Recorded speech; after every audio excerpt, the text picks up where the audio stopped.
will show you how to correctly install the holder for a basic and monitored PDU into a premium server RSF rack. First, we'll install a holder for a basic PDU. We will need holder components, 2.5mm hex key, Torx 25, and a tape measure. Pick a spot to mount the holder. Take one flat holder and screw it onto the column in the upper portion of the rack using Torx screws. To place the other holder, first measure the distance, which must not exceed the length of the PDU. Mount the other flat holder to the bottom of the column.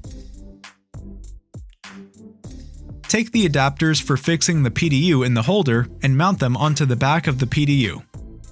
Slide the adapters into the slots at a distance equal to the distance between the holders we mounted in the rack. Fasten the adapters with screws.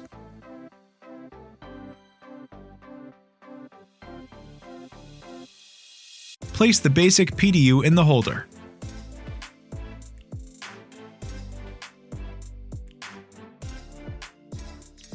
Now, let's take a look at mounting a monitored PDU.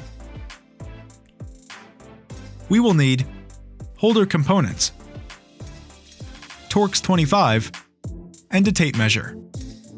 Measure the distance between the fixtures on the back of the PDU.